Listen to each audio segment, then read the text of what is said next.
Welcome to the Tightrope Walker, Balance in Chaos. In the grand circus of life, we all walk a wire, suspended between order and turmoil, success and failure, joy and despair. This is a story inspired by the ancient wisdom of Stoicism, where one man's journey teaches us how to find equilibrium amid the storm. I'm your guide through this tale. Sit back, breathe deeply, and let's begin. Once upon a time, in a forgotten corner of the world, there lived a boy named Elias. Born into a village ravaged by endless rains and fickle harvests, Elias knew chaos from his earliest days. His father, a weary farmer, toiled under unpredictable skies, while his mother whispered tales of heroes who tamed the wild winds of fate. But Elias dreamed bigger than the muddied fields. He was captivated by the traveling circus that visited once a year, a whirlwind of color, laughter, and daring feats. One fateful evening, under the big top's flickering lanterns, Elias saw him, the tightrope walker. A man of quiet grace, stepping onto a slender wire high above the gasping crowd. No net below, just the void. The walker didn't rush. He moved with deliberate poise, arms outstretched like wings, eyes fixed on the horizon. Winds howled from the open flaps of the tent, but he remained steady. When a sudden gust shook the wire, the crowd held its breath. Yet he adjusted, balanced, and crossed to thunderous applause. That night, Elias couldn't sleep. "How does he do it?" he asked his mother. She smiled and said, "He masters what he can control, his breath, his focus, his steps. The wind, that's beyond him. He accepts it and adapts." Unbeknownst to Elias, this was his first brush with Stoic wisdom, the philosophy of Epictetus, who taught that we must distinguish between what is in our power and what is not. Years passed, and Elias grew into a young man, leaving his village to join the circus. He apprenticed under the tightrope walker, now an aging master named Marcus, named fittingly after the Stoic emperor Marcus Aurelius. Marcus was no ordinary performer. He lived by the principles of Stoicism, drawn from the writings of Seneca, Epictetus, and Aurelius himself. "Life is a tightrope," Marcus would say, "and chaos is the wind that tests your core." Elias's training began not on the wire, but on the ground. Marcus handed him a worn leather journal. "Read this," he instructed. Inside were excerpts from Stoic texts. Elias learned of the dichotomy of control. Some things are up to us and some are not. Our opinions, desires, and actions, these we command. The weather, others' judgments, unforeseen disasters, these we release. "Apply this to the wire," Marcus explained. "You control your posture, your breath, your gaze. But the crowd's jeers, a slippery rope from rain, or a bird's sudden flight. Accept them as part of the act." Elias practiced daily, starting with low wires over soft hay. He fell often, bruising his body and ego. Each tumble was a lesson. As Seneca wrote, "Difficulties strengthen the mind as labor does the body." Elias journaled his failures, turning them into fuel. One day during a storm that flooded the circus grounds, Elias complained, "How can I train in this mess?" Marcus replied calmly, "The storm is not yours to command, but your response is. Use it to build resilience." They trained anyway. Elias learning to steady his mind as water pelted his face. This was amor fati, love of fate, a stoic embrace of whatever comes. As Elias progressed, Marcus introduced the four Stoic virtues: wisdom, courage, justice, and temperance. "These are your balancing poles," he said.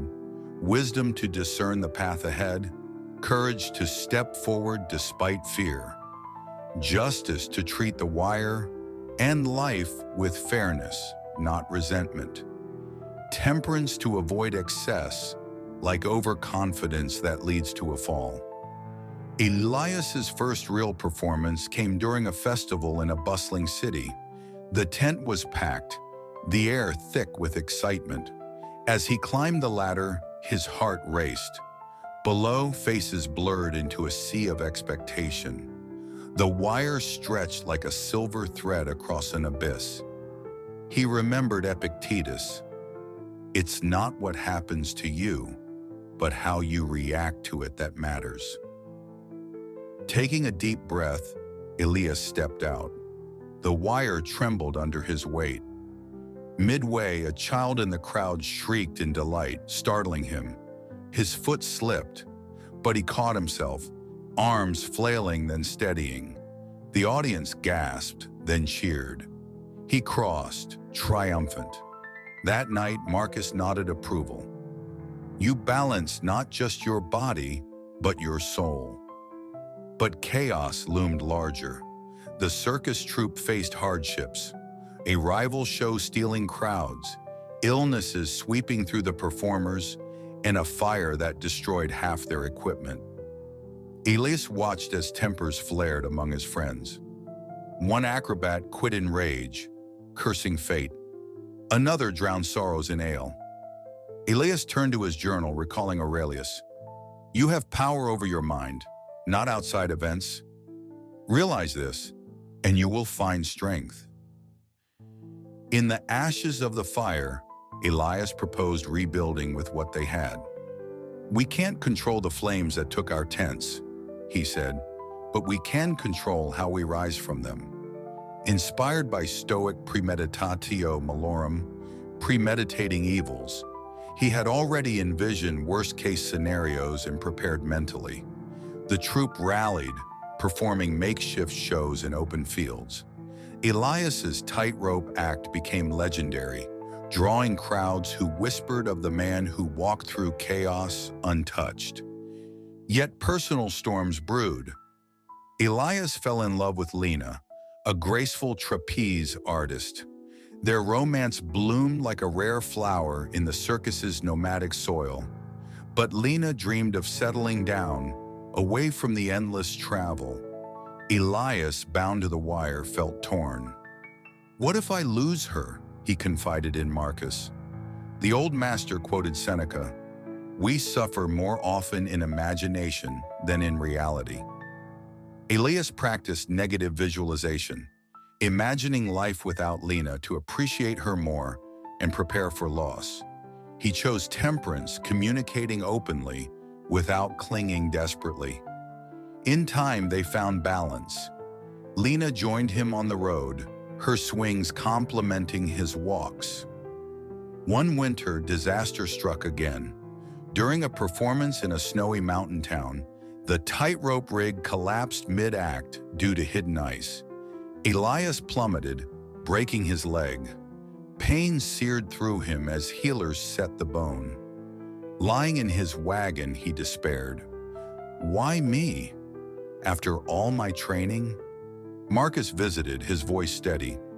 Remember Zeno, the founder of Stoicism, who lost his fortune in a shipwreck and said, well then, let's start philosophizing. Turn this setback into wisdom. Elias reflected on memento mori. Remember you must die. His injury reminded him of life's fragility, urging him to live virtuously in the present. Months of rehabilitation followed. Elias couldn't walk the wire, so he taught others, sharing Stoic lessons.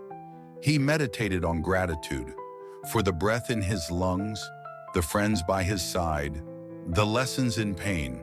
As Aurelius wrote, the happiness of your life depends upon the quality of your thoughts. Gradually, Elias healed. His return to the wire was tentative, but wiser. He now walked with a subtle limp, a reminder of impermanence. Crowds grew, drawn to his story of resilience.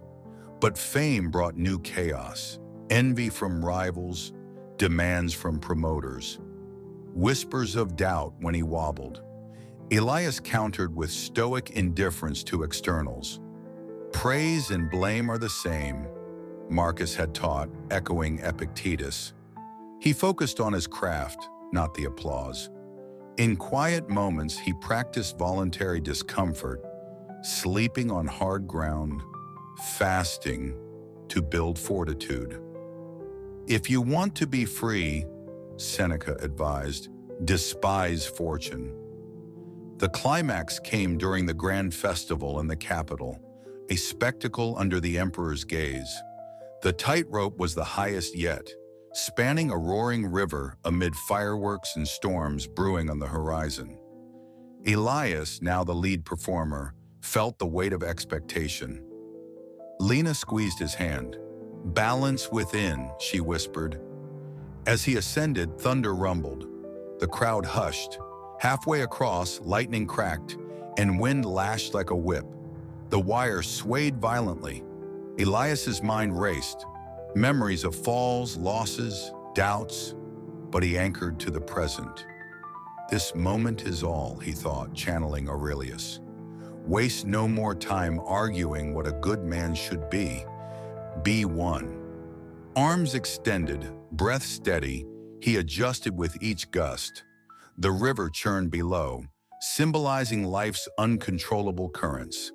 A sudden downpour slicked the wire, but Elias pressed on, embodying courage. The audience held collective breath as he neared the end. One final step, and he made it. Roars erupted. In that triumph, Elias realized, balance isn't absence of chaos, it's harmony within it. Descending, he embraced Lena and Marcus. The old master, eyes misty, said, "You've walked the true wire of the soul." But Stoicism teaches humility. Elias knew the journey never ends. Chaos would return, as it always does. Years later, Elias became the mentor, passing the journal to a wide-eyed apprentice. The circus evolved, but the lessons endured. He retired to a quiet village, not unlike his childhood home, where he wrote his own Stoic reflections. "Life's tightrope is strung between birth and death," he penned. "Walk it with virtue and chaos becomes your dance partner." Now let's pause the story and reflect on its Stoic core. The tightrope walker embodies the philosophy's essence, living according to nature, focusing on internals. Epictetus, once a slave, rose through mental mastery. Seneca, amid Nero's court intrigues, found peace in virtue. Aurelius, emperor of Rome, journaled to steady his rule. In our modern chaos, be it pandemics, economic upheavals, or personal heartbreaks, Stoicism offers tools. Start with the dichotomy. List what you control today. Your attitude? Yes, traffic jams. Number. Practice amor fati. When plans shatter, say, "This too is for my growth." Visualize negatives to cherish positives. Face fears head-on with courage.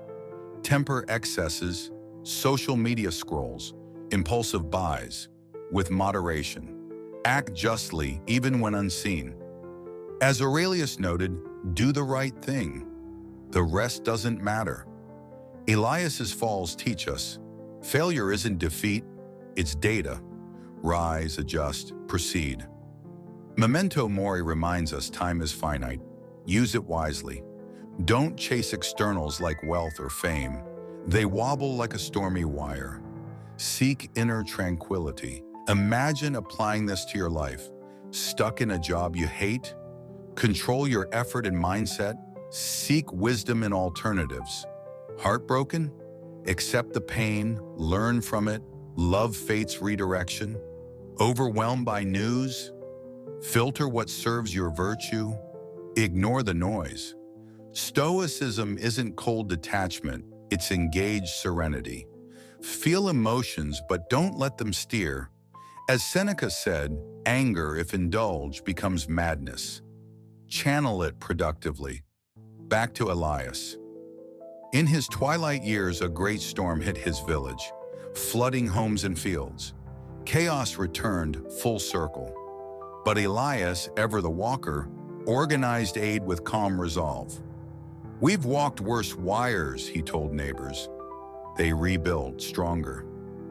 One evening, watching a sunset from his porch, Elias reflected on his life. The highs of applause, lows of injury, all threads in fate's tapestry. He whispered Aurelius's words, "The universe is change. Our life is what our thoughts make it." This story isn't just Elias's, it's yours. We all teeter on life's rope, winds of uncertainty howling. But with Stoic tools you balance. Practice daily, morning reflection on virtues, evening review of the day, journal like Elias. Challenges will come, loss, betrayal, illness. Meet them as allies, forging your character. As Epictetus urged, don't demand that things happen as you wish, but wish that they happen as they do, and you will go on well. In chaos, find your center, stretch your arms, fix your gaze, take the step. You're not alone. Ancient sages walk with you. Let's deepen this with practical exercises.